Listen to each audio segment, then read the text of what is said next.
Hello students, Rehana physics application में once again आप सभी लोगों का स्वागत है।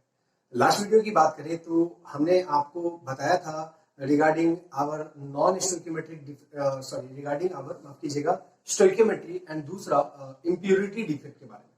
हमने जो आपका स्टोइकियोमेट्रिक डिफेक्ट था उसके अंदर में हमने आपको बताया था कि डिफेक्ट के आने के बाद भी स्टोइकियोमेट्री में कोई प्रभाव नहीं पड़ता है और इसको हमने कैटेगराइज किया था on the basis of non ionic solid and what and ionic solid. अगर हम बात करें नॉन आयनिक सॉलिड के आधार पर तो आपका जो ये स्टोइकियोमेट्रिक डिफेक्ट है उसको दो पार्ट में बांटते थे।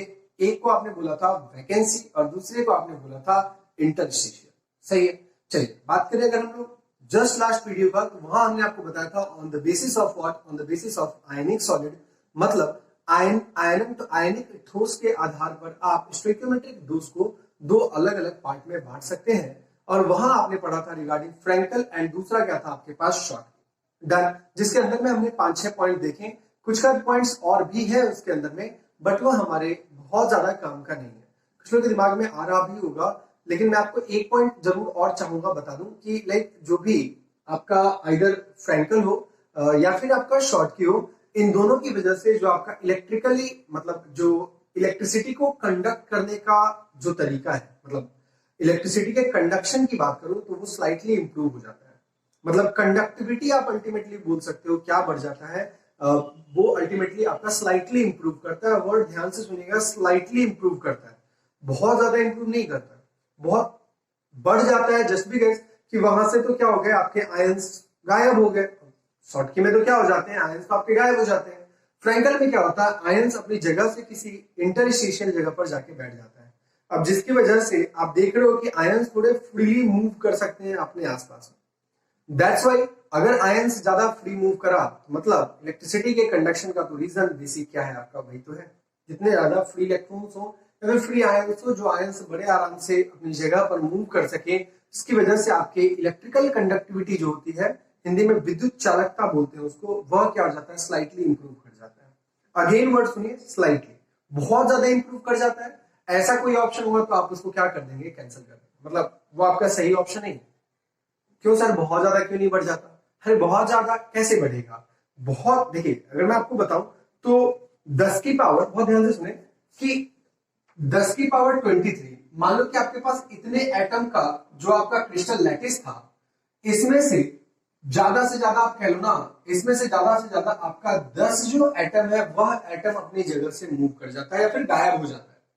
शॉर्ट की केस में मतलब मान लो कि इतने एटम में से 10 एटम जो है वो आपका क्या हो चुका है, बाहर निकल चुका है। तो आप देख रहे हो कि बहुत ज्यादा नहीं, ऑन एन एवरेज मैंने आपको बताया कि 10 एटम ही आपका क्या हो रहा है, वो यहां से निकल रहा है। अब जब अगर 10 ही एटम निकल रहे हैं इतने एटम के कंपैरिजन में, तो आप खुद सोचे कि चीजें ज्यादा कैसे से इंप्रूव होंगी। नंबर एक बात। दूसरा पैरेलली दिमाग में डाउट क्या आ रहा होगा कि सर 10 ही क्यों, 10 से ज्यादा क्यों नहीं एटम गायब होते हैं, मतलब ऑन एन एवरेज, हाँ वही 10-20 वही जो आप बोल रहे हो, 10 के अप्रोक्सीमेट क्यों एटम गायब? आप खुद बताएं, अगर ज्यादा नंबर ऑफ एटम, मतलब मान लो कि ज्यादा नंबर ऑफ केटायन और एनायन अगर अपने लैटिस पॉइंट को छोड़ के बाहर निकल जाएंगे तो आपका लैटिस ही कोलैप्स कर जाएगा, जगह बहुत ज्यादा बीच में खाली होगा। बात कर रहे हो आप प्लस और माइनस चार्ज का, तो सारे प्लस माइनस चार्ज फटाफट फटाफट फटाफट फटाफट आपस में अट्रैक्ट करेंगे और अट्रैक्ट करने के बाद वह आपका क्रिस्टलाइन सॉलिड ही नहीं बचेगा। आपको शायद ध्यान आ रहा होगा कि हम जो भी चीजें इस चैप्टर में इन डिटेल बात कर रहे हैं वह हम अपने क्रिस्टलाइन सॉलिड के लिए की बात कर रहे हैं, एमॉर्फस के लिए तो हम पहली बात नहीं कर रहे। दूसरी बात कि फिर लैटिस का अरेंजमेंट इसी नहीं होगा, उस केस में लैटिस आपका कोलैप्स कर जाएगा और इसी कोलैप्सिंग के कारण हमारा ज्यादा नंबर ऑफ एटम नहीं गायब होता है, बहुत कम, बहुत ट्रेस अमाउंट में एटम्स गायब होते हैं। अब लेकिन बाकी अगर एटम गायब तो हो रहे हैं ना, अब जब अगर एटम गायब हो रहे हैं तो पक्की बात है कि कुछ ना कुछ तो डिफेक्ट आप बोलोगे उसके अंदर, वही डिफेक्ट हम लोग स्टडी कर रहे हैं। चलिए लास्ट वीडियो तक के करीब में हमने आपको यही स्टोइकियोमेट्रिक डिफेक्ट और दूसरा इम्प्योरिटी, जो कि हमने आपको पहले भी बताया था कि बहुत छोटा सा टॉपिक है, जिसको हमने कंप्लीटली क्या कर लिया, पढ़ लिया। डन। आज की डेट में अपना थर्ड और आखिरी टाइप का जो डिफेक्ट है उसके बारे में बात करने वाले हैं, and that is what, that is a non stoichiometric defect. कौन सा डिफेक्ट अपना बच्चों, नॉन स्टोइकियोमेट्रिक डिफेक्ट। तो फटाफट कॉपी और पेन निकाल लीजिए, साथ ही साथ में जो भी इंग्लिश मीडियम वाले लोग हैं वह देखना स्टार्ट कर दीजिए। क्या बोल रहे हैं हम लोग यहाँ पे, नॉन स्टोइकियोमेट्रिक, और आगे क्या वर्ड यूज करा, आगे यूज करा डिफेक्ट। चल नॉन स्टोइकियोमेट्रिक डिफेक्ट के बारे में हमने आपको मोटा मोटी पहले भी बताया ही था, लेकिन फिर से इसके डेफिनेशन वाले पार्ट पर हम लोग काम कर लेते हैं। किसको बोलते हैं नॉन स्टोइकियोमेट्रिक डिफेक्ट, बताएं। हाँ, सही याद आ रहा आप लोगों को कि बोला था कि ऐसा डिफेक्ट जिसके होने के बाद, मतलब पहले तो आपका नॉर्मल क्रिस्टलाइन ठोस है, क्रिस्टलीय ठोस है, उसके अंदर में अगर डिफेक्ट आता है तो डिफेक्ट के आने के बाद क्या हो जाएगा, उस सॉलिड का स्टोइकियोमेट्री आपका फिर मेंटेन नहीं रह पाएगा, मतलब स्टोइकियोमेट्री उसका डिस्टर्ब हो जाएगा। तो such a type of defect is called what, such type of defect is called non stoichiometric defect. मतलब ऐसा डिफेक्ट जिसके अकर करने के बाद स्टोइकियोमेट्री मेंटेन नहीं रह पाता है किसी भी क्रिस्टलाइन सॉलिड का, कौन सा डिफेक्ट कहलाता है, आपका नॉन स्टोइकियोमेट्रिक दोष कहलाता है। डन, ये हमने आपको पहले ही बताया था, एग्जांपल भी बताया था, चिंता मत करो, दोबारा मैं आपके सामने यहाँ पे एग्जांपल लिखूंगा, लेकिन आप यहाँ पर पहले तो डेफिनेशन लिख लें। कैसे लिखेंगे डेफिनेशन इसका, स्टार्ट करते हैं इसका। इफ सॉलिड, और सॉलिड भी कौन सा वाला हमको पढ़ रहे बच्चों, crystalline solid, crystalline solid could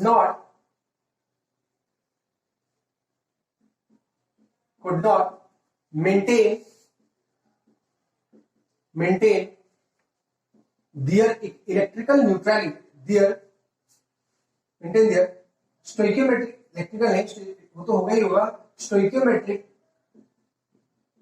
if a crystalline solid could not maintain the stoichiometric ratio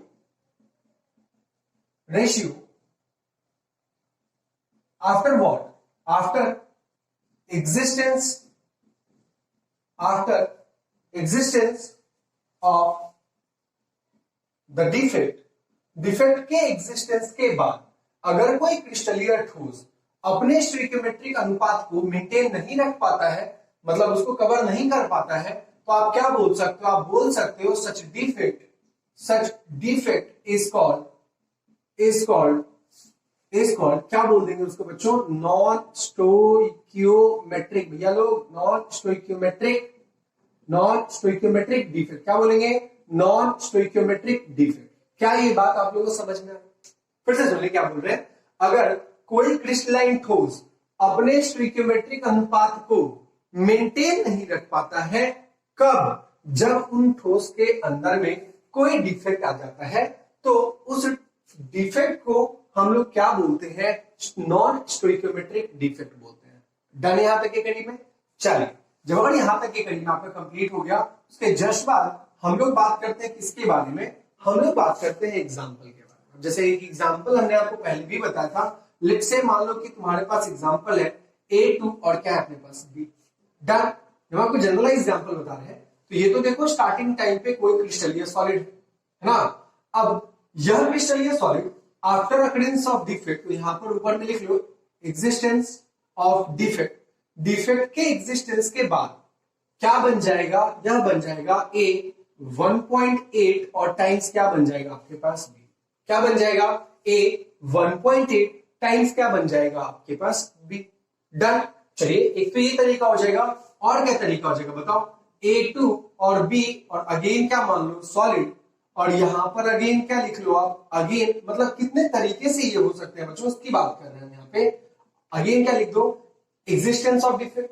अब एक बार आपने क्या करा, आपने एक बार केटायन, मतलब कोई अगर मान लो आयनिक सॉलिड है, तो यह हमारा एक केटायन वाला होगा और बी क्या होगा आपके पास एनायन वाला पार्ट होगा। तो यहां क्या कर दिया आपने केटायन की कमी कर दी, और मोस्टली केस में जो केटायंस होते हैं वो आपके क्या होते हैं, मेटल वाला पार्ट होता है ना। आयनिक सॉलिड बनता है किसके बीच में, मेटल एंड नॉन मेटल के कॉम्बिनेशन से आपका आयनिक सॉलिड बनता है।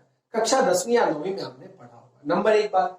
नंबर दूसरी बात कि किस तरीके से यह स्टोइकियोमेट्री परिवर्तित हो सकता है उसकी बात करते हैं। तो इधर आप क्या बोल रहे हो, आप बोल रहे हो कि एक बार कि जो भी केटायन है, और केटायन कौन बनाते हैं, इलेक्ट्रोपॉजिटिव कौन होते हैं, विद्युत धनात्मक कौन होते हैं, धातु मेटल्स होते हैं ना। तो एक बार क्या हो जाए कि मेटल की क्या आ जाए, कमी आ जाए। एक बार आपने क्या कर दिया, मेटल की आपने कमी कर दिया, और मान लो कि कभी आपने फिर बी को कम कर दिया, तो मान लो ए तो आपका कितना रह गया 2, सॉरी ए तो आपका कितना रहेगा, ए तो रहेगा 2 और बी को कर दो 0.8। एक तो आपने क्या कर दिया, मेटल को कम कर दिया, और एक बार ही के लिए बहुत ध्यान से देखें, नो डाउट कम तो आपका नॉन मेटल हो रहा है, लेकिन हम बात तो मेटल के मतलब हमें यहां पर मेटल के टर्म्स में ही बात करना है। मेटल के टर्म्स में बात करने का है, मतलब क्या है, मतलब ये है कि आप यहां पर क्या बोलोगे, एक बार ही तो मेटल कम गया, इस 0.8 के रिस्पेक्ट में यह आपका क्या है 2 है, तो मेटल आपका क्या हो चुका है, मेटल आपका बढ़ चुका है। तो यहां से आपके दो डिफेक्ट आ गए, मतलब आप आइदर तो ये बोल सकते हो मेटल का यहाँ पे क्या हो गया, डिफिशियंसी होगी, कमी होगी, मेटल की कमी का इफेक्ट, कमी की वजह से डिफेक्ट, और एक बारी मेटल के बढ़ोतरी के कारण डिफेक्ट। अब मेटल बढ़ कैसे रहा है, नॉन मेटल कम हो गया, तो मेटल तो ऑटोमेटिकली क्या हो गया आपका लैटिस में बढ़ गया ना, दोनों का मतलब सेम है। बट अपने को किस तरीके से यहाँ पे डील करना है क्लास 12 में, वह डील करना है आइदर मेटल के घटने की वजह से और मेटल के बढ़ने की वजह से जो भी type of non stoichiometric defect होता है वह अपने को डील करना है। क्या ये बात आपको समझ में आ रहा है, मतलब इसमें ऐसा कुछ खास है नहीं, बस आपको क्या समझना है कि आपको अगर स्टोइकियोमेट्रिक बैलेंस नहीं है तो आइदर केटायन आपका बढ़ जाएगा या नहीं तो केटायन आपका क्या हो जाएगा, घट जाएगा। अरे इन्हीं दोनों में से तो कोई एक फेनोमेना होगा आपका, इसके अलावा तो और कुछ नहीं होगा ना। चलिए इसी बिहाफ पे हम अगला पॉइंट यहां पे बनाते हैं, non stoichiometric defect, non stoichiometric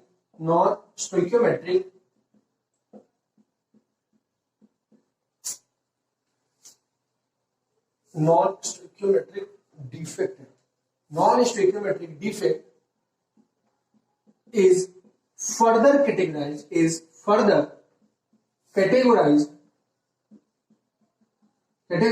into two parts. कितने पार्ट में बांटते हैं, into two parts, मतलब दो तरीके से ये हो सकता है, कह सकते हो आप, यानी तो बोल दो कि नॉन स्टोइकियोमेट्रिक डिफेक्ट को दो पार्ट में कैटेगराइज किया गया, जिसके अंदर में अगेन आप ए पार्ट लिख ले, क्या मेटल एक्सिस डिफेक्ट, कौन सा वाला भैया, मेटल एक्सिस डिफेक्ट, पूरा एक्सप्लेनर हम आपको करेंगे, मेटल एक्सिस, और आगे क्या लिखा हमने यहाँ पे डिफेक्ट, क्या लिखा, मेटल एक्सिस डिफेक्ट। और दूसरा क्या हो जाएगा, अगर एक बारी मेटल एक्सिस हुआ है तो दूसरी बारी क्या हो जाएगा, मेटल डिफिशियंसी डिफेक्ट। डिफिशियंसी का फिर से स्पेलिंग गड़बड़ हो गया, मेटल डिफिशियंसी डिफेक्ट।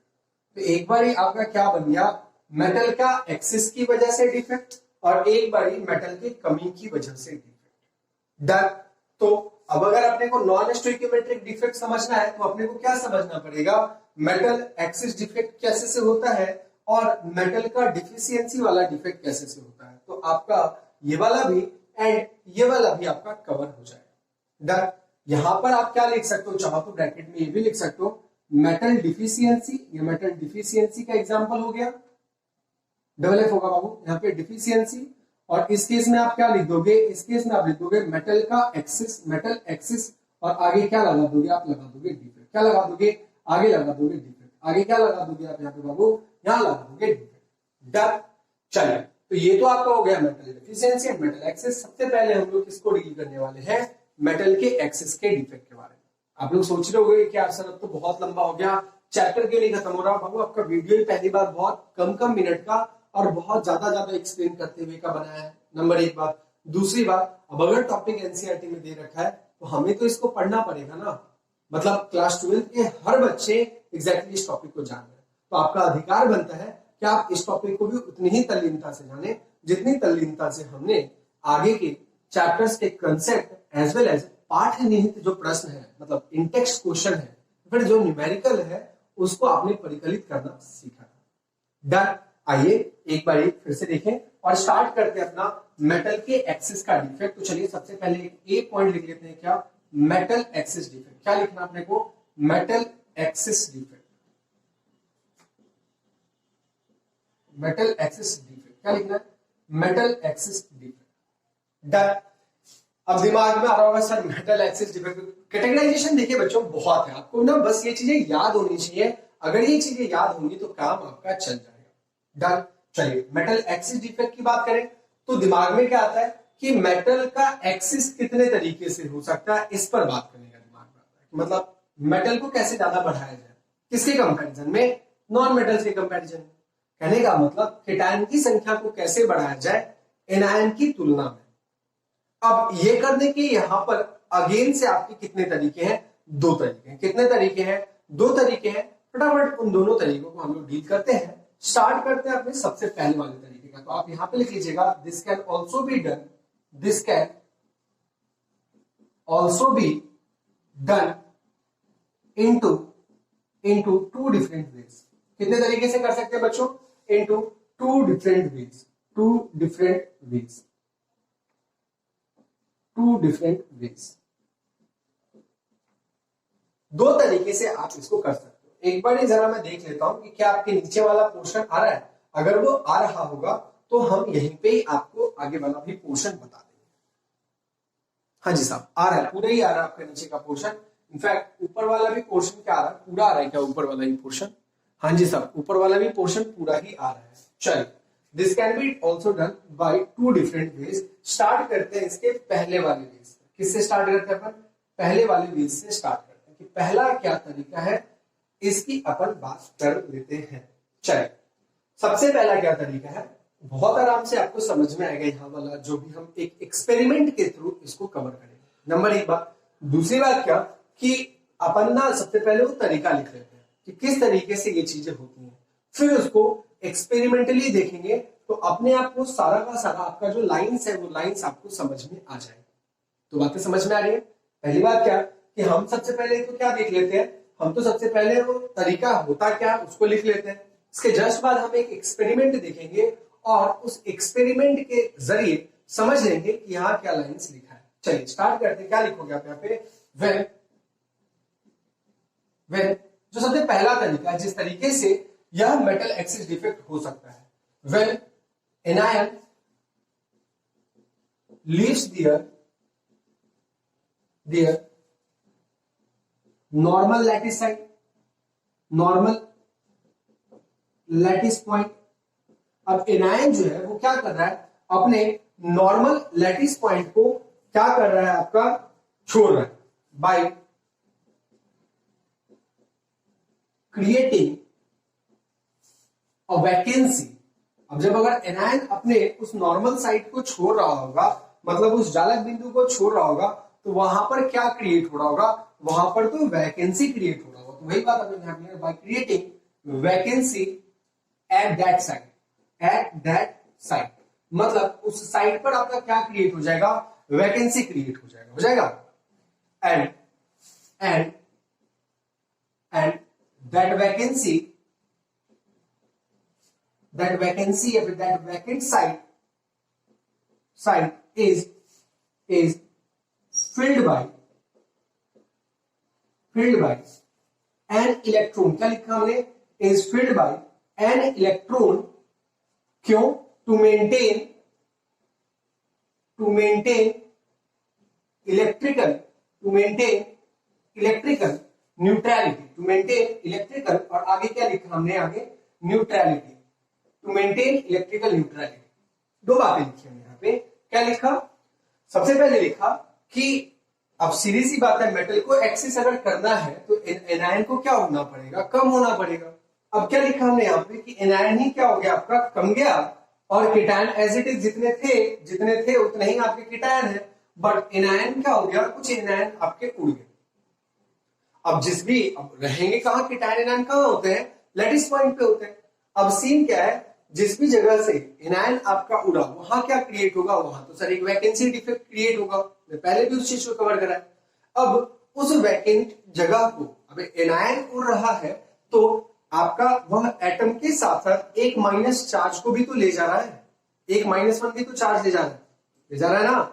और उस माइनस चार्ज को कौन सेटिस्फाई कर रहा है, एक इलेक्ट्रॉन वहां जाके बैठ जा रहा है। क्या कर रहा है, वहां पर एक इलेक्ट्रॉन जाके बैठ जा रहा है। क्यों बैठ रहा है, ताकि आपकी इलेक्ट्रिकली न्यूट्रलिटी जो है वह आपका मेंटेन रहे। आपका कभी भी कोई भी आयनिक कंपाउंड बनता है तो कंपाउंड का तो एग्जिस्टेंस तभी होगा जब number of plus charge and number of minus charge आपके दोनों के दोनों मिलकर किसके बराबर हो जाए, 0 के बराबर हो जाए। ये बात तो आप हमेशा ध्यान रखिएगा, कोई भी कंपाउंड अगर आपका बन रहा है तो उसके ऊपर में नेट चार्ज कितना होता है, नेट चार्ज 0 होता है। और उसी नेट चार्ज को 0 करने के लिए आपका क्या हो रहा है, आपका एक एग्जैक्टली जो माइनस चार्ज है एक इलेक्ट्रॉन जो है वो जाके उस खाली जगह पे जाके बैठ जाए, ताकि जब आप काउंट करोगे plus charge and minus charge from initial situation के कंपैरिजन में, तो वह कितना आ जाएगा आपका, वह बराबर ही आएगा। यहां तक के करीब बात समझ में आ रहा है? चलिए फटाफट आप यहां तक के करीब के पोर्शन को नोट कीजिए। इसके जस्ट बाद हम आपको डायग्रामेटिक रिप्रेजेंटेशन के थ्रू इन सारे फिनोमिनन को बहुत अच्छे तरीके से समझाने जाते हैं। पेपर में ऐसा तो आपसे बहुत छोटे छोटे क्वेश्चन ही यहाँ से पूछते हैं, लेकिन कभी कभार सीबीएसई में यहाँ पर पूरा शॉर्ट नोट्स बनाने बोल देगा कि right short notes that how you can say that metal excess defect occurs. Done. चलिए तो ये तो आपका हो गया क्या, ये तो आपका हो गया लाइक मेटल एक्सिस डिफेक्ट। अभी जस्ट हम इसके एग्जांपल की बात करेंगे एंड एग्जांपल ऑनवर्ड्स हम डायग्राम के थ्रू पूरे इस कंसेप्ट को समझेंगे। डन। फटाफट इसको नोट कीजिए। चलिए नोट कर लिया होगा आप लोगों ने। And one of the most important thing यार, अभी ये डायग्राम वगैरह बनाने में थोड़ा ज्यादा टाइम लग जाता, इसलिए हमने ना चीजों को पहले से रफ भी कर दिया और रफ करके ऑलरेडी मोटा मोटी डायग्राम बना दिया। आपको तो मैं पूरा टाइम दूंगा बनाने के लिए। आए जरा पहले कॉन्सेप्ट समझते हैं, कैसे से आप बोलते हो कि लाइक मेटल का एक्सिस डिफेक्ट कैसे से हो सकता है। तो चलिए ये जो भी हमने लाइन लिखा है, पहले तो हम एक एग्जाम्पल लेते हैं, जिस एग्जाम्पल के थ्रू हम इस पर्टिकुलर फिनोमिनन को समझने की कोशिश करते हैं। एग्जाम्पल क्या है? एग्जाम्पल है व्हेन वी हीट। अब क्या हीट कर रहे हैं आपका हम हीट कर रहे हैं सोडियम क्लोराइड। क्या हीट कर रहे हैं बच्चों? Sodium chloride. किसके प्रेजेंस में? In presence of sodium vapour. In presence of sodium का जो वाष्प है, जो वेपर फेज में है, इसके प्रेजेंस में आप किसको गर्म कर रहे हैं, आप किसको हीट कर रहे हैं, ताप दे रहे हैं, आप सोडियम क्लोराइड के क्रिस्टल को आप हीट कर रहे हो इन अ क्लोज कंटेनर। ध्यान रखना है कि आप कहां पे कर रहे हैं, हम लोग क्लोज कंटेनर में कर रहे हैं। किसमें कर रहे हैं हम लोग कर रहे हैं क्लोज कंटेनर में, जिसके बारे में तो आपको ये वाला डायग्राम कतई समझा रहा होगा कि क्या हो रहा है यहाँ पे। यहां आप देख रहे हो कि नीचे हमने क्या बनाया, नीचे तो हमने सोडियम क्लोराइड रख दिया, जो भी नमक आपके घर में है वही वाला नमक है। एक बंद हमने क्या ले लिया, एक कंटेनर ले लिया, जिस कंटेनर के अंदर में ये काम कर रहा है। नीचे से हम उसको क्या प्रोवाइड कर रहे हैं, हम उसको हीट प्रोवाइड कर रहे हैं। नंबर एक बात। अच्छा जी, अब अगर आपका सिंपल वाला हिसाब रहता तो ऊपर में तो क्या रहता, आपका एयर रहता, हवा रहता, जिसमें मोस्टली क्या प्रेजेंट होते हैं अभी आपके ऑक्सीजन, जो कि इसके साथ रिएक्ट करने का टेंडेंसी रखता है। लेकिन यहाँ पे हम ऑक्सीजन को ना रखें, जो भी इसका खाली जगह है, मतलब सोडियम क्लोराइड के बाद उन सभी में हमने क्या रख दिया, उन सभी में हमने सोडियम का वेपर रख दिया। क्या रख दिया? सोडियम का वेपर रख दिया। डन। यहां तक क्या रख दिया हमने, यहाँ पे सोडियम का वेपर रख दिया और कंटेनर को ऊपर से क्या कर दिया है, क्लोज कर दिया है। दोनों बातें समझ में आती है कि मतलब हमने सोडियम के वेपर के प्रेजेंस में सोडियम क्लोराइड को क्या कर रहे हैं, हम हीट करना स्टार्ट कर रहे हैं। आए बाकी अब हम आपको दो और डायग्राम दिखा रहे हैं। एक तो जो डायग्राम आपका वह इनिशियली है, जब अगर आपके पास सोडियम क्लोराइड का कतई क्रिस्टल होगा, सॉलिड क्रिस्टल होगा, तो किस तरीके से आपके उसके ये हमने क्रिस्टल लैटिस बनाया, मतलब कीटायन और एनायन किस तरीके से लैटिस पॉइंट पर होंगे, वो वाला डायग्राम है यहाँ पे। तो इस तरीके से आप यहाँ पे क्या कर दोगे, Na+, Cl-, Na+, इस तरीके से आप क्या कर दोगे, इसी तरीके से तो होंगे। अगर क्रिस्टल ये ठोस है तो यही आपका अरेंजमेंट होगा, इसी तरीके से आपका सॉलिड होगा। तो इनिशियली आपका क्रिस्टल किस तरीके से दिख रहा होगा, इस तरीके से दिख रहा होगा। नंबर एक बात। दूसरी बात क्या, अब आप इसको क्या कर रहे हो, इसी को आप हीट कर रहे हो। किसके प्रेजेंस में कर रहे हो? सोडियम वेपर के प्रेजेंस में कर रहे हो, करे ना, सोडियम वेपर के प्रेजेंस में कर रहे हैं। तो अब जरा ध्यान से देखिए कि हिसाब यहाँ पे क्या हो रहा है। तो अभी तो मैं आपको इस पूरे डायग्राम में चीजें समझा दूंगा एंड देन आफ्टर ना हम आपको पॉइंट वाइज इसकी चीजें भी लिखवा देंगे, तो बड़े आराम से समझना स्टार्ट करते हैं। जैसे से ही आप इसको क्या करना स्टार्ट करोगे, हीट करना स्टार्ट करोगे। हीट करना स्टार्ट करोगे तो क्या देखा गया प्रैक्टिकली, जो भी आपका Cl- है, लेट से पकड़ लो ये बीच वाला Cl- है, यह Cl- जो होता है ये इसको अपने लैटिस पॉइंट से हटके कहां पहुंच जाता है, अपने टॉप सरफेस पे पहुंच जाता है। कहां पहुंच जाता है? टॉप सरफेस पे पहुंच जाता है। कब? जब अगर आप इसको क्या करोगे, हीट करोगे। क्या करोगे? हीट करोगे। तो ऑलरेडी ये Cl- है, तो यहां पर आपको क्या मिल जाएगा, Cl- सॉलिड स्टेट को छोड़ के कौन सी स्टेट में आ जाएगा आपके पास, गैसियस स्टेट में। बताए कौन सी स्टेट में आ जाएगा, गैसियस स्टेट में आ जाएगा। यहां पर आपके पास बाय डिफॉल्ट क्या बाहर का एटमॉस्फेयर आपने क्रिएट कर रखा है, सोडियम का गैसियस या फिर सोडियम का जो गैस है यहाँ पे मतलब वेपर आपने रख रखा है। इस Cl माइनस को देखने के बाद, बहुत ध्यान से सुने, इस Cl माइनस जो कि गैसेस स्टेट में, उसको देखने के बाद ये Na+ अपने अंदर में एक एनर्जी फील करेगा और उस एनर्जी को फील करने के चक्कर में जो भी है आपका सोडियम वेपर है, ये क्या करता है, ये फटाफट अपने अंदर में से, ध्यान से सुने, फटाफट अपने अंदर में से क्या रिलीज कर देता है, बताए क्या रिलीज कर देता है, एक इलेक्ट्रॉन रिलीज कर देता है। क्या रिलीज कर देता है, एक इलेक्ट्रॉन रिलीज कर देता है, ताकि गैसियस अवस्था में ही आपके पास क्या है, Na+ और गैसियस अवस्था में ही आपके पास क्या आ गया, Cl- और आपको क्या मिल जाएगा, NaCl गैसियस स्टेट में मिल जाएगा ना। तो इस Cl- को देखने के बाद ये अभी स्टार्टिंग में तो Na सोडियम का वेपर ही रहेगा, कब तक, जब तक के करीब में कोई इसको रिएक्ट करने के लिए नहीं मिल रहा।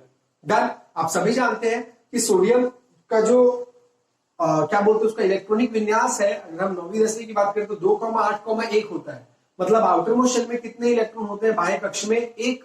तो बहुत तेजी से क्या चाह रहा होता है, एक इलेक्ट्रॉन लूज करके खुद के अंदर में इनर्ट गैस कॉन्फ़िगरेशन, मतलब आदर्श इलेक्ट्रॉनिक विन्यास को क्या करे, अचीव करे। मतलब क्या कि आउटर मोस्ट शेल में कितने इलेक्ट्रॉन कर ले, 8 इलेक्ट्रॉन कर ले। बात समझ में आ रहा है। तो ये जहां Na+ गैस मिला, वो इस Cl- गैस के साथ रिएक्ट करके NaCl का क्या बना देगा, गैसेस स्टेट में क्रिस्टल बना देगा। तो वो तो आपका हो गया गैस वाली बात। फ्री कौन हो गया यहां से, एक इलेक्ट्रॉन गायब। यहां से क्या हुआ, एक Cl-। दो बातें बताई, गायब यहां से क्या हुआ, एक Cl-। और वो कैसे गायब हुआ, आपने तो क्या करा, नीचे से हीट करा। हीट करते ही ये Cl- अपने लैटिस पॉइंट को छोड़ के कहां पहुंच जाएगा, क्रिस्टल के सरफेस पे पहुंच जाएगा। और सरफेस पर तो चारों साइड से क्या आपके पास सोडियम का वेपर है, और वो सोडियम का वेपर इस Cl- को ट्रैप कर लेगा, पकड़ लेगा। क्या बना देगा, NaCl गैसेस स्टेट में, और क्या छोड़ेगा, एक इलेक्ट्रॉन। अगर आपको इतनी बातें समझ में आती है तो आपका यह जो पर्टिकुलर टाइप का जो मेटल एक्सिस डिफेक्ट है वह आपको समझ में आ चुका है। अब चलिए अब समझाते हैं मेटल एक्सिस कैसे हुआ। सर ये तो पूरा फिनोमेना आपने बता दिया, इस फिनोमेना में मेटल एक्सिस कैसे हुआ। चलिए अब अगर मान लीजिए कि Cl को हमने गायब करा तो फाइनल आपका लैटिस कैसे हो जाएगा, बताएं। यहां हो जाएगा Cl-, यहां क्या हो जाएगा आपके पास Na+, यहां क्या हो जाएगा Cl-, यहां क्या हो जाएगा Na+, यहां क्या हो जाएगा Cl-, यहां क्या हो जाएगा Na+, यहां क्या हो जाएगा Cl-, और यहां क्या हो जाएगा Na+। अब आप एक बात बताओ, क्या ये जगह बीच में रहेगा खाली, क्या ये जगह यहां पे रहेगा खाली। अब आप एक बात बताएं, टोटल नंबर ऑफ Na+ यहां काउंट करो, कितना आ रहा है आपके पास, 1 2 3, और कितना आ रहा है आपके पास 4, कितना आ रहा है आपके पास 4। डन। यहां पर Cl- को अगर मैं बोलूं आपको काउंट करने को, तो Cl- आपको यहां पर क्या दिख रहा है, Cl- आपके पास कितना है भाई, 5। डन। हमने बस एक टुकड़ा लिया है, ये बात आप जान लें। वैसे नंबर्स की बात करें तो नंबर्स तो जनरली बराबर ही रहते हैं, जितने Na+ होंगे और उतने Cl- होंगे। क्योंकि हम बोल्ट को उतना बड़ा क्रिस्टल बना नहीं सकते, अब इसी को और बड़ा बना देता तो ऑब्वियसली यहां भी 20 आ जाते और यहां पे भी 20 Na+ और 20 Cl- आ जाते।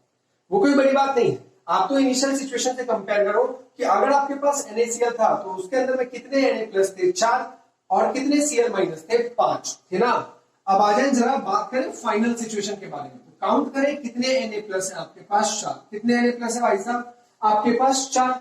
और Cl- काउंट करो तो Cl- भी आपके पास कितना ही रह गया, Cl- भी आपके पास कितना ही रह गया, बताओ कितना रह गया आपके पास, 4 रह गया, 4। अब आप एक बात बताओ, पहले Cl- कितना था आपके पास, 5, बाद में Cl- आपके पास कितना हो गया, 4। मतलब किसकी कमी हुई यहां पे, ये बताओ किसकी कमी हुई। तो Cl- की तो सर ही कमी हो रही है, तो साफ दिख भी रहा है कि एक Cl उड़ के उधर चला गया। तो अल्टीमेटली Cl के कमी होने के कारण आपका स्टार्टिंग में भी Na कितना था, 4, और बाद में भी Na कितना था, 4। डन। अब आप एक बात बताओ, एक Cl उड़ गया तो बचा क्या रहेगा आपके पास, पीछे मेटल तो नहीं उड़ा ना, यहां से Na+ तो गैस स्टेट में नहीं गया, गया तो कौन गया, आपका Cl- गया। डन। तो जब अगर आपका स्टार्टिंग में भी वही Na+ है, बाद में ही उतने ही नंबर ऑफ Na+ है, कम कौन सा हो गया आपके पास, कम तो आपका एनायन वाला पार्ट हो गया, मतलब Cl- वाला पार्ट हो गया। तो आप यहां पर क्या बोल सकते हो कि 5 से ये कहां पहुंच गया, 4, मतलब मेटल का क्या हो गया, यहां पे अधिकता हो गया, मतलब मेटल किस में आ गया, आपका एक्सिस में आ गया। बात समझ में आ रहा है क्या। आप एक काम चाहो तो और कर सकते हो, लाइक अगर Na+4 है तो आपने एक काम कर लो, बगल में एक और बना लो ताकि आपको और बेहतर तरीके से समझ में आ जाए। चलो एक और हमने ले लिया ताकि एग्जाम, क्योंकि देखो नंबर्स तो Na+ और Cl- दोनों के बराबर होने चाहिए। अगर यहां से कंफ्यूजन हो रहा है तो बेहतर है कि आप स्टार्टिंग में भी कितना कर दे, Na+5 और Cl- भी आपको कितना दिख रहा है, आपको 5 दिख रहा है यहां से। अब तो आपको ये वाला बहुत अच्छे समझ में आ जाएगा। अब एक काम और क्या कर लो, यहां पर भी Na+ कितना डाल, यहां पर भी यू डाल। अब आप एक बात कहो, स्टार्टिंग में Na+5 और Cl-5 कतई आपका लैटिस न्यूट्रल भी है इलेक्ट्रिकली, और जितने नंबर ऑफ Na+ थे उतने ही नंबर ऑफ आपके पास क्या आ गए, उतने ही नंबर ऑफ Cl- आ गए, पहली बात। दूसरी बात, बाद में की बात करोगे तो आपका Na+ कितना रह गया 5 और Cl- कितना हो गया, अच्छा हो गया, बताए हो गया ना। चलिए बाद वाली सिचुएशन ही तो आपका इस दोष के आने के बाद का लैटिस बचा। अब आप यहां पर देख के बताओ क्या आपका Na+ एक्सिस में आ गया, क्या कम गया, यहां Cl कम गया, तो अल्टीमेटली क्या बढ़ गया, आपका Na बढ़ गया। क्या ये बात आपको समझ में आ रहा है? पहला जो सबसे इंपॉर्टेंट था इस डायग्राम के अकॉर्डिंगली समझना, वो हमने आपको यहां पे बता दिया। ये लैटिस का बस एक छोटा सा हमने टुकड़ा लिया, बड़ा टुकड़ा तो हम नहीं ले सकते, क्यों नहीं ले सकते, बोर्ड भर जाएगा इसलिए हमने एक उदाहरण ले लिया हमने, क्या भैया अपना Na+ इस तरीके से, ताकि टोटल 5 आपको दिखे। बाद में 5 से कितना हो गया आपका घट के 4, क्यों, क्योंकि एक Cl- अपने लैटिस पॉइंट को छोड़ के कहां पहुंच चुका है, गैसियस स्टेट में पहुंच चुका है। बहुत इंपॉर्टेंट कंसेप्ट है जिसको अपने को समझना आना चाहिए, नंबर 1। नंबर दूसरा क्या, जगह तो खाली हो गया, यहां तो आपका एक Cl कम गया, तो मेटल तो एक्सिस समझ में आ गया। और एक और बात हमने यहां पर लिखा है, देखिए क्या लिखा था, when an anion leaves there normal lattice point. देखो एनायन आपका क्या कर गया, लीव कर गया नॉर्मल लैटिस पॉइंट से, एंड क्या क्रिएट कर रहा है, एक वैकेंसी क्रिएट कर रहा है इस जगह पे। आपने वैकेंसी डिफेक्ट मतलब रिक्तता दोष पहले ही पढ़ रखा है, क्या आपको यहां पे वैकेंसी दिख रहा है, दिख रहा है ना। चलिए अब वो जो भी वैकेंसी आ रहा है, and that vacant site is filled by an electron, किसके द्वारा वो फील्ड हो रहा है, वह फील्ड हो रहा है आपका इलेक्ट्रॉन के द्वारा। अब वो इलेक्ट्रॉन कहां से आ रहा है, वो इलेक्ट्रॉन आपका आ रहा है यहां, मतलब ये इलेक्ट्रॉन जंप करके कहां पहुंच जाएगा, इस पर्टिकुलर जगह पे पहुंच जाएगा। किस जगह पे पहुंच जाएगा, ये जो भी आपका वैकेंट साइट था, जो भी आपका वैकेंट स्पेस था, वहां पर वो इलेक्ट्रॉन उठ के पहुंच जाएगा, पहली बात। दूसरी बात, इलेक्ट्रॉन कभी यूं हवा में नहीं रह सकता, उसका कहीं ना कहीं तो ठिकाना होना चाहिए, अदरवाइज सोडियम तो आप गैसेस स्टेट में भी ले गए हो, रहेगा वो सोडियम ही, मतलब वह सोडियम प्लस नहीं बनाएगा, क्यों, क्योंकि उसका इलेक्ट्रॉन कोई पकड़ने वाला है नहीं। बात समझ में आ रहा है ना।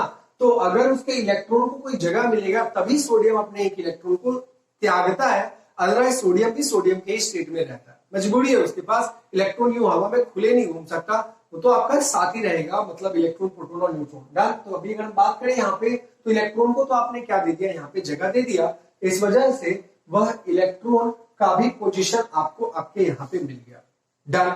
वही हमने यहाँ पे लिखा, candidate is filled by what ever electron, और इलेक्ट्रॉन आने की वजह से। अब अगर मैं आपसे पूछूं कि टोटल प्लस चार्ज कितने हैं, यहां तो हमने आपको क्या लिखा, Na+ और Cl- ना, अच्छा जी, टोटल प्लस चार्ज यहां पे पहले कितना था बताएं, 5, और बाद में, अच्छा पहले 5, और टोटल Cl- यहां पर कितना था, Cl- नहीं, टोटल माइनस चार्ज कितना था, व्हाटएवर, किसी का भी प्लस हो माइनस हो मतलब नहीं है, प्लस चार्ज टोटल कितना था यहाँ पे 5, माइनस चार्ज यहां पर कितना था 5, इनिशियल सिचुएशन में।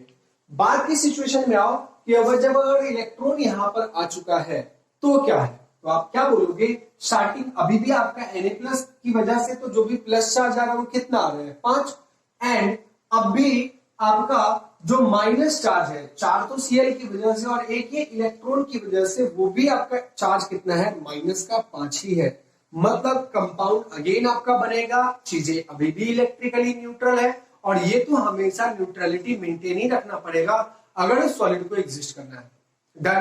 तो आप इसके साथ साथ ये भी लिख सकते हैं 5 plus charge, 5 positive charge, charge को देखो शॉर्टकट में लिखने जगह नहीं है, और 5 क्या लिख दोगे आप यहाँ पे, नेगेटिव चार्ज। एक तो आपका ये हो गया, इसकी वजह से क्या मिल गया आपको, 5 प्लस चार्ज और 5 माइनस चार्ज, डन। यहां पर की बात करें तो यहां पर भी आप क्या बोल सकते हो, 5 पॉजिटिव चार्ज, और इसकी वजह से क्या लिख सकते हो, 4 प्लस एक जो इलेक्ट्रॉन है, इलेक्ट्रॉन की वजह से टोटल मिलाकर के कितना हो गया 5 नेगेटिव चार्ज। ये बहुत इंपॉर्टेंट है बच्चों कि चीजें इलेक्ट्रिकली क्या होनी चाहिए, चीजें इलेक्ट्रिकली न्यूट्रल भी पैरेलली होना पड़ेगा अगर उस सॉलिड को एग्जिस्ट करना है तो। डन। तो ये तो देखो आपका कंप्लीट कंसेप्ट हो गया रिगार्डिंग व्हाट, रिगार्डिंग मेटल का एक्सिस डिफेक्ट कैसे से होता है। डन। एक तो तरीका हमने आपको बता दिया कि कब आपका यह एक्सिस कंप्लीट करेगा, तो फटाफट इसको नोट कीजिए एंड कोरेस्पोंडिंगली जो पॉइंट्स है वो पॉइंट्स हम आपको यहाँ पे दिखा देते हैं। और इस इलेक्ट्रॉन के जंपिंग के कारण ही कुछ ना कुछ कलर भी यहाँ पर एग्जिबिट करता है। क्या करता है, कुछ ना कुछ कलर यहाँ पे शो करता है। कौन सा कलर शो करता है, सारी चीजें हम आपको एज अ पॉइंट वाइज यहाँ पे लिख देते हैं। या फिर वीडियो चूंकि थोड़ा लंबा हो रहा है तो मैं एक काम करता हूँ, पॉइंट्स तो मैं आपको लिख देता हूँ, जो भी बातें मैंने आपको बोला एंड देन आपको उसको समझा देता हूँ। फटाफट आप इसको नोट कीजिए। तो चलिए, मतलब हमने जो भी आपको एक्सपेरिमेंट समझाया था उसके कुछ का पॉइंट्स, क्योंकि ऑलरेडी वीडियो थोड़ा लंबा ना चला जाए, सो दैट्स व्हाई हमने पॉइंट्स को, जो भी बातें हमने बोला उसको अरेंज कर दिया और साथ ही साथ में एक आध पॉइंट और लिख दिया जिसको मेरे को एक्सप्लेन करना है। आए देखिए, जो भी हमने आपको बताया उसको एक साइड से देखिए क्या लिखा हमने, आप बराबर बोल भी देता हूं ताकि आपको लिखने में ज्यादा दिक्कत ना आए। व्हेन NaCl इज हीटेड, जब भी आप NaCl को हीट करते हो Cl माइनस क्या कर जाएगा, डिफ्यूज कर जाएगा। कहां पे भैया, on the surface of the crystal. वो Cl माइनस डिफ्यूज करके कहां पहुंच जाएगा, अपनी सतह पे पहुंच जाएगा। पहली बात। और आगे क्या लिखा, ड्यू टू दिस, अब अगर वह लैटिस छोड़ देगा, तो अपने लैटिस पॉइंट को छोड़ देगा तो उसकी वजह से क्या क्रिएट हो जाएगा, एक वैकेंसी क्रिएट हो जाएगा इसके ओरिजिनल पोजीशन पे। डन। एक बार फिर से पढ़ देता हूं।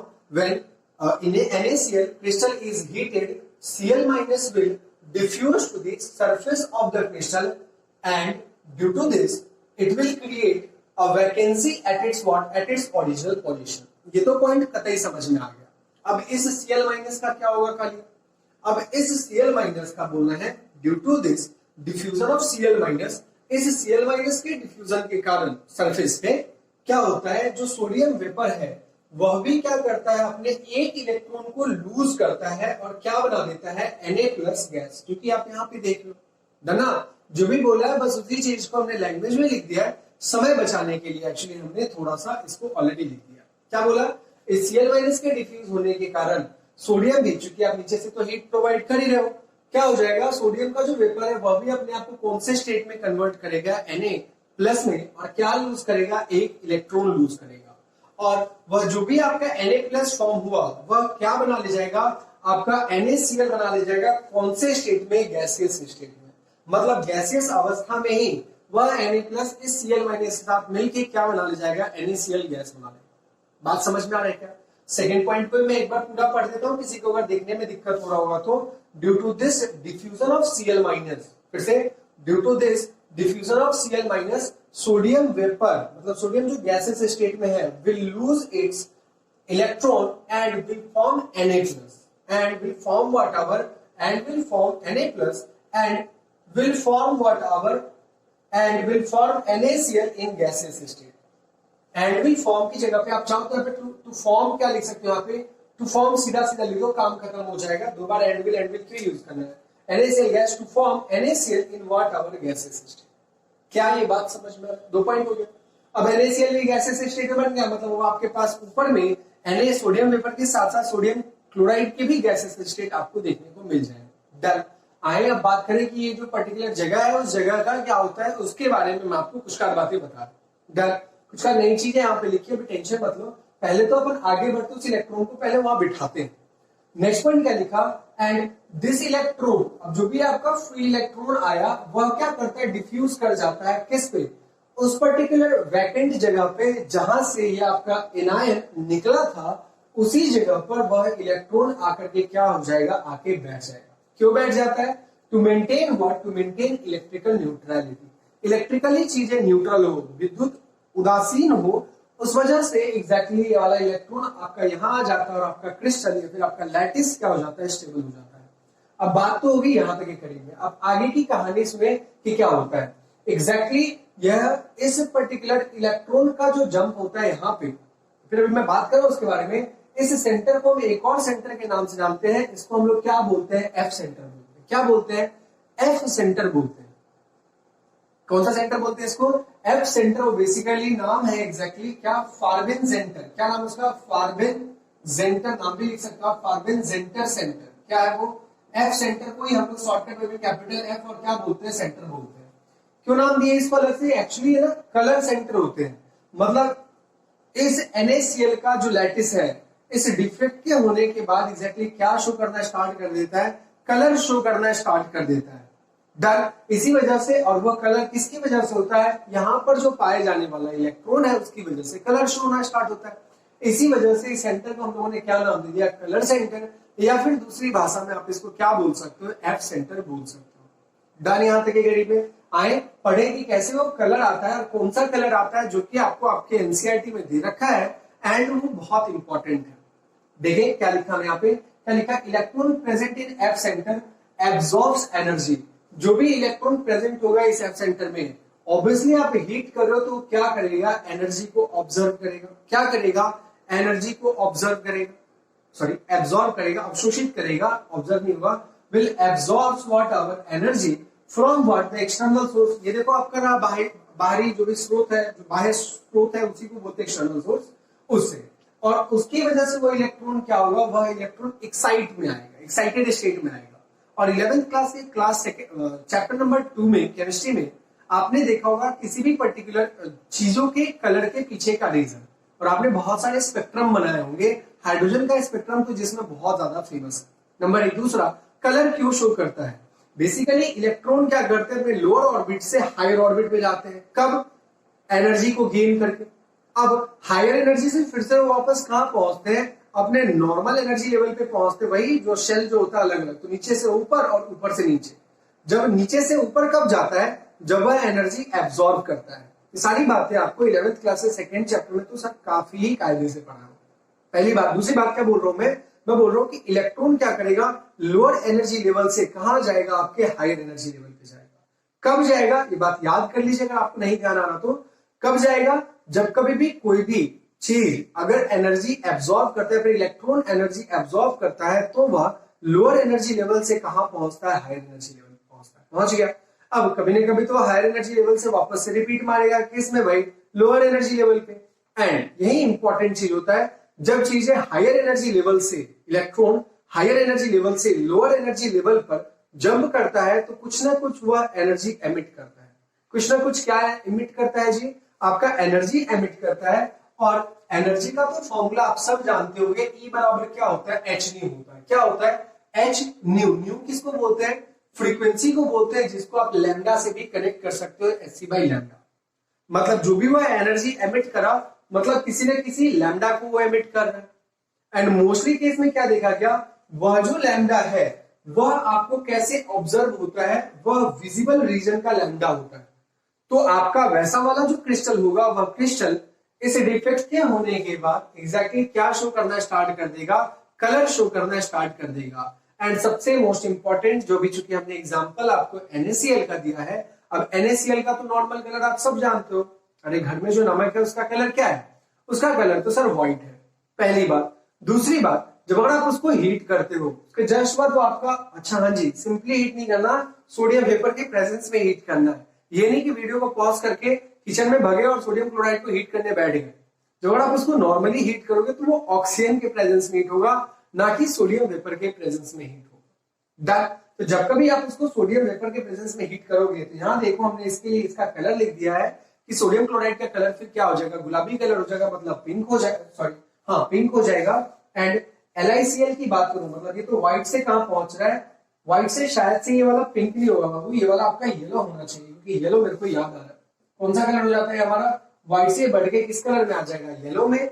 दूसरा LiCl, आपने एक बार एनसीईआरटी देख भी लेना, वहां पर जो कलर लिखा होगा वैसे येलो ही है। दूसरा LiCl की बात करूं तो उसका कौन सा कलर हो जाता है? पिंक। मतलब लिथियम क्लोराइड का जो क्रिस्टल है उसको जैसे ही आप अगर लिथियम वेपर के प्रेजेंस में क्या करोगे? हीट करोगे, तो सेम वही चीजें होंगी और कलर क्या आ जाएगा? आपका पिंक। डिफेक्ट कौन सा चल रहा होगा उसके अंदर में? आपका नॉन स्टोइकियोमेट्रिक डिफेक्ट, और उसके भी अंदर में जो आपका मेटल का एक्सिस का डिफेक्ट है, वो डिफेक्ट आपका चल रहा होगा। एक तीसरा भी एग्जांपल एनसीईआरटी ने कोड करा है, वो भी हमने आपको यहाँ पे लिखवा दिया। That is whatever, that is our KCl। क्या? KCl। कि जब अगर आप KCl को हीट करते हो तो आपका वो कौन सा कलर में आ जाता है, आपका वायलेट कलर में आ जाता है। डन। तो वही बात है, हमने यहाँ पे लिखा है, इस पॉइंट को मैं फिर से आपके लिए पढ़ देता हूं। Electron present in F centre will absorbs whatever energy from external source. External source से वो क्या करेगा, एनर्जी प्रोवाइड करेगा and get excited to a higher energy level. कहां एक्साइट करके जाएगा, हायर एनर्जी लेवल पर वह एक्साइट करके जाएगा। And when it returns back, जब वो अगर अपने हायर एनर्जी लेवल से फिर से वापस से लोअर एनर्जी लेवल पे आएगा, तो वह क्या एमिट करेगा, एनर्जी। वह क्या एमिट करेगा, एनर्जी। और जो भी वह एनर्जी एमिट कर रहा है उसके कोरेस्पोंडिंगली आप उस एनर्जी को आप कैसे ऑब्जर्व करते हो, that energy is observe in the form of colour, in the form of colour in what our visible region. तो मोस्टली आपके जो लैटिस क्रिस्टल्स होते हैं वह हमारा आपका विजिबल रीजन में ही उसका एनर्जी एमिट होता है। तो कोरेस्पोंडिंगली वेवलेंथ आप देख सकते हो, जिसके 3 एग्जांपल हमने यहाँ पे आपको बताया। डन। तो देखिए आपका नॉन स्टोइकियोमेट्रिक डिफेक्ट का, देखो चीजें आपको बड़ी लग रही होंगी, बट अगर आप घर पे इसको नोट करके दोबारा एक बार आप अगर इसको बोल लोगे, चीजें याद हो जाएंगी। नई बातें क्या ऐड होगी अभी यहाँ पे, इस सेंटर को हम लोग क्या बोलते हैं, फार्बिन सेंटर। सेंटर मतलब कलर सेंटर, मतलब कलर वह NaCl शो हो रहा है तो किसकी वजह से हो रहा है, उस एफ सेंटर की वजह से हो रहा है। ऐसे भी ऑब्जेक्टिव्स आपके पास आते हैं, पहला। दूसरा, तो हम पाठ्य निहित प्रश्न मतलब इंटेक्स्ट क्वेश्चन तो करते ही चल रहे हैं, उस इंटेक्स्ट क्वेश्चन जो भी आपका चल रहा है, डन। तो उस इंटेक्स्ट क्वेश्चन के माध्यम से बचे खुचे जो भी क्वेश्चन है, वहां पर क्वेश्चन तो होना ही चाहिए आपका, what do you mean by F centre, तो उसका डेफिनेशन एंड अकॉर्डिंगली सारी चीजें हम आपको वहां पे लिखवा देंगे। डन। फटाफट आप इसको एक बार के लिए दोबारा नोट करें, स्टार्ट करेंगे यहां से। इसको तो पढ़ लेना अपने को, बाकी आप तो क्या रखना, आपको डायग्राम रखना। तो आज की वीडियो के लिए इतना काफी है, नोट कीजिए।